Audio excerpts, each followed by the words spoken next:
We've had a very privileged life, you can imagine, to have had a lifetime as a family being able to follow in the footsteps of the great explorers, men like Burton, Speke, Livingstone, Stanley, all these interesting early explorers. In fact, we wrote a book called Africa and the Footsteps of the Great Explorers, and we spent over a decade following in the footsteps of the missionary explorer, Dr. David Livingstone.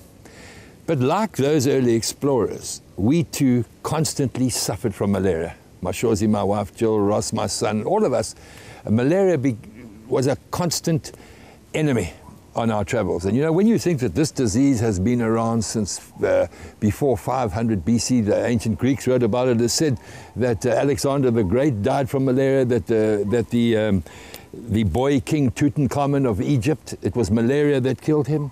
You think how the early explorers were even afraid to sleep under our fever trees for fear of contracting malaria. So we thought if there's something that we do need to give back to Africa, it's the need to help eradicate and take up the fight against this killer disease of malaria. You know, when you think here's this little she-devil of an Anopheles mosquito, bites you after having had a blood feast on someone suffering from malaria, injects the parasite into your body, the liver becomes its brothel, it breeds everything. This gets into your bloodstream, destroys the red blood cells, bursts the debris, blocks the arteries into your main organs, heart, lungs, liver, everything. It's been around all this time, and yet, even as we've been talking, for a minute or two, already 3 or 4 babies have died in the time that we've been speaking.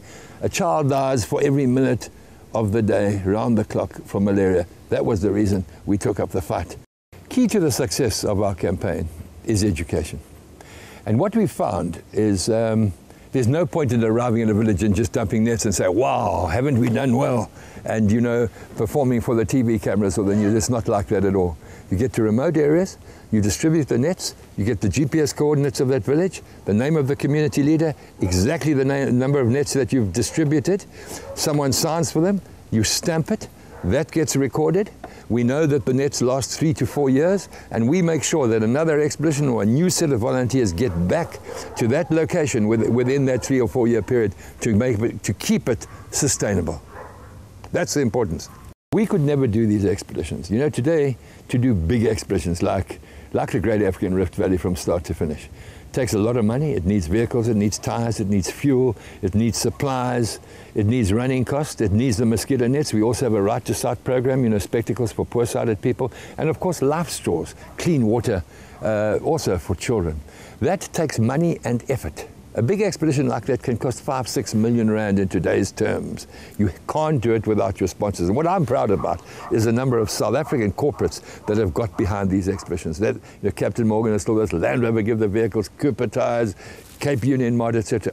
South Africans who get together to solve an African problem. But what makes the Cape Union Mod partnership quite special in this case is that as we're talking, in Khayelitsha, hundreds of mums are beading these beaded bracelets. And a little disc, a map of Africa on one side, United Against Malaria on the other. And these bracelets are for sale for 30 rands each at any Cape Union Mart. So the mums are getting work. A number of the mums are HIV sufferers. A number of the mums look after orphaned kids. We're solving a bit of a South African problem, the dignity of work. Even one mum said to me the other day, I'm even learning to count. She was illiterate. 2 blue, 2 green, 1 red, you know, etc. So that's great. There's a whole gang of South Africans getting a job opportunity, and they've got their dignity. They're doing something that they feel good about. Then the profit on the bracelet, it's at 8 rands, goes towards a life-saving mosquito net. So imagine, here's a mum in Cape Town. She's making a beaded bangle, and the profit on that bangle goes to someone she'll never see, but she's solving an African problem. It might be in Gabon, it might be in Ghana, it might be in the Central African Republic. She's helping to save an African problem. Do you know that last year we presented the Global Fund with $250,000 US from the sale of these bracelets to fight malaria in Africa? For the first time, it wasn't Africa with its hands out to the West, give me money to fight one of our problems. It was African mamas said, let's make a difference, solving a problem. I think it's fantastic.